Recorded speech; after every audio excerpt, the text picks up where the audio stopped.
Hey guys! Welcome sa part 2 ng ating intro to data structures and algorithms. So pag-aaralan natin ngayon kung ano ang data structures right after this intro.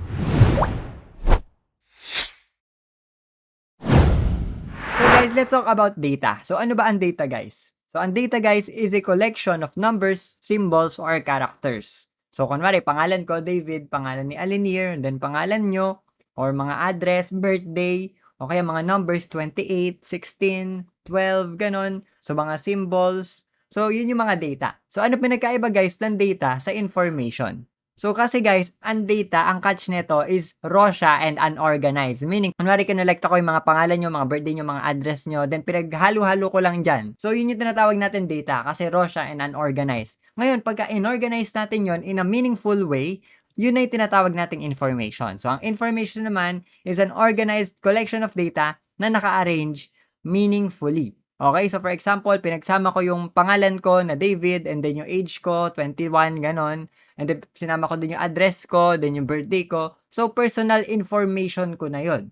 So, nagkaroon ng meaning yung mga data dahil inarrange natin siya. So, ganun guys, yung ginagawa ng data structures. Di ba yung data hindi siya organized? Ngayon, i-arrange natin siya using the data structures para maging meaningful siya.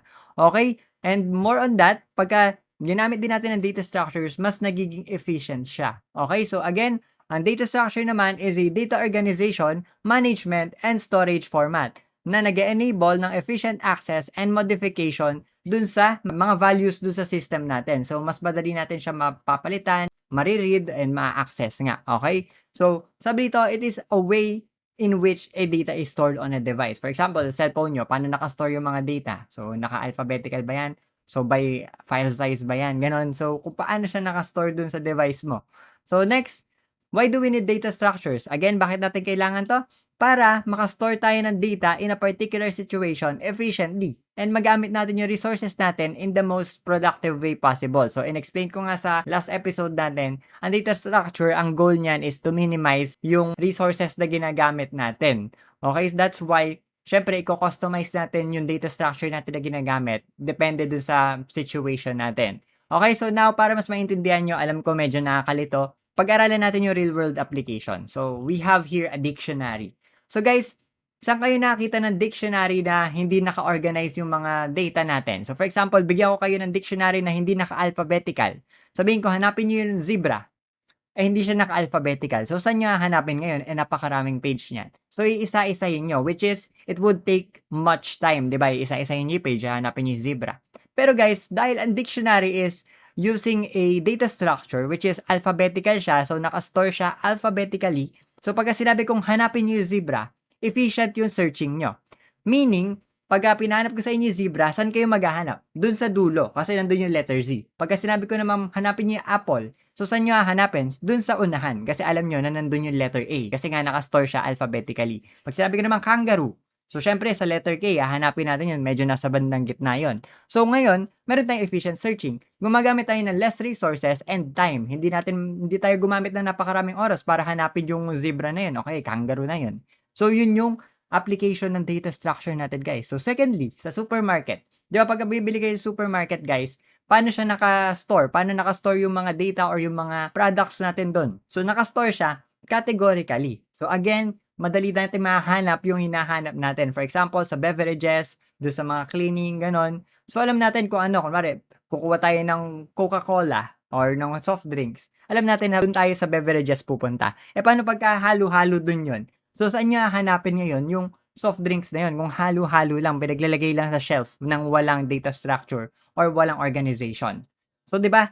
Tatagal tayo. So, gumagamit tayo ng mas malaking resources pagka ganun. So, yun ang isa pang example. Lastly, sa map.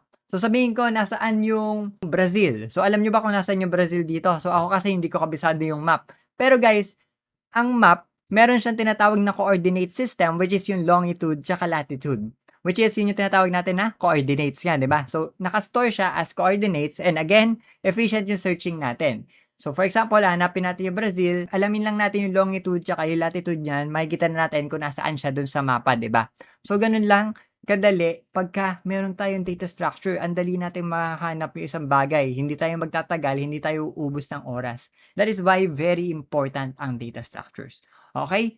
Ngayon, let's talk about variables. So, di naman tayo sa technical side. So, yung variables naman, napag-aralan nyo na yan dati guys, di ba? So, ang variables, pagka sa C++ or sa Java, is a temporary storage for data. For example, nag-declare kayo ng string o kaya ng integer, di ba? Doon nyo i-store yung data nyo. Pero alam nyo ba guys, na yung variable na yon, kaya tinawag siyang temporary storage, kasi ini-store siya dun sa tinatawag nating RAM or the random access memory. Alam nyo ba yung RAM? So yung cellphone nyo, merong ganyan. Yung mga computer, meron ding RAM. So actually, lahat halos ng nag-i-store ng temporary data, meron tayong tinatawag na RAM.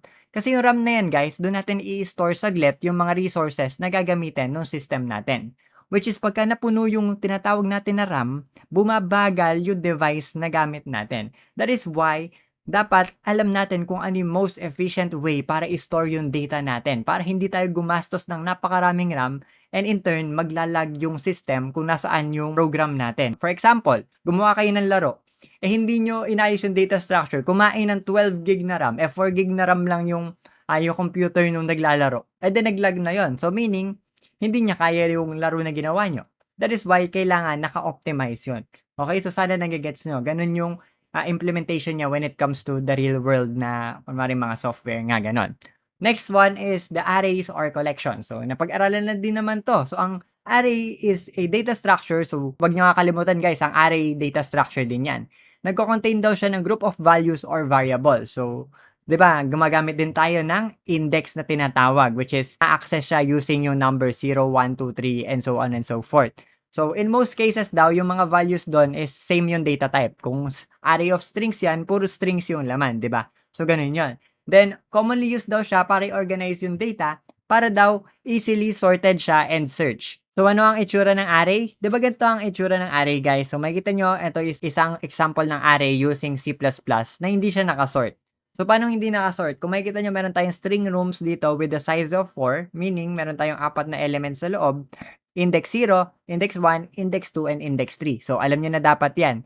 So, ngayon, makita nyo dito, yung laman natin, yung mga values natin dito, room 103, room 104, room 101, room 102. Hindi siya nakasort in any way. So, meaning, pinaglalagay ko lang dyan nang hindi siya talaga pinag-isipan. So, nakalagay lang talaga sa array. Okay? Ngayon, assume daw natin na it will take 1 second para daw sa kada element para siya mabasa. Okay? So, meaning, kunwari, pumunta ako sa room 103, so gagastos na ako ng 1 second doon. Ngayon, pagka gusto ko pumunta doon sa room 102, gagastos ako ng 1, 2, 3, 4 seconds para makapunta doon sa dulo ng ating array. So, ganun yung assume natin. So, ngayon, ang gusto natin gawin is i-search natin yung room 101 by iterating the array. Again, pagka nag-iterate tayo ng array, binabasa natin yung kada element sa loob. Okay? So, yun yung tinatawag natin na linear searching. Ngayon, itry natin i-search yung room 101. So, dahil random yan, kailangan natin tingnan isa-isa yung element. Ngayon, simulan natin sa index 0. So, sabi dito, searching for room 101. So, ngayon, tinignan natin, yung room 103 ba na to is equal sa room 101? Hindi. So, meaning, hindi ito yung room 101. So, gumastos tayo ng 1 second. Then, room 104. Ito ba yung room 101? Hindi din. So, nakagastos tayo ng 2 seconds. So, ngayon, dito sa pangatlo natin, makita nyo, gumastos tayo ng 3 seconds, then nahanap na natin yung room 101. Which is, after 3 seconds, meaning, sabihin na natin na 1,000 yung elements dyan. So, ganong katagal natin hahanapin yung room 101 nang hindi naka-assort yung array natin kung halo-halo lahat ng room. Yung room 872, yun yung nasa pinakaunahan ng index.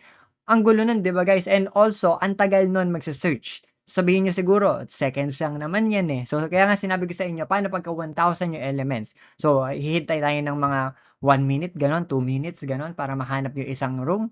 So, that is very inefficient. Ngayon, ikumpara natin sa array in C++ na gumagamit naman ng sorting. So, ito, makikita nyo yung array natin, nakasort siya by number. So, makikita nyo room 101, room 102, room 103, room 104. So, ngayon, isearch din natin yung room 101 dito by iterating the array. Ngayon, dahil alam natin na yung array natin is nakasort siya by number, ang gagawin na lang natin is i-check natin yung unang-unang index. Kasi alam naman natin na nagsimula tayo sa room 101.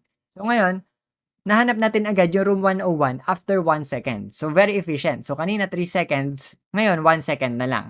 Ngayon siguro sinasabi niyo, niloloko niyo naman ako, nilagay mo lang sa unahan yung room 101 eh.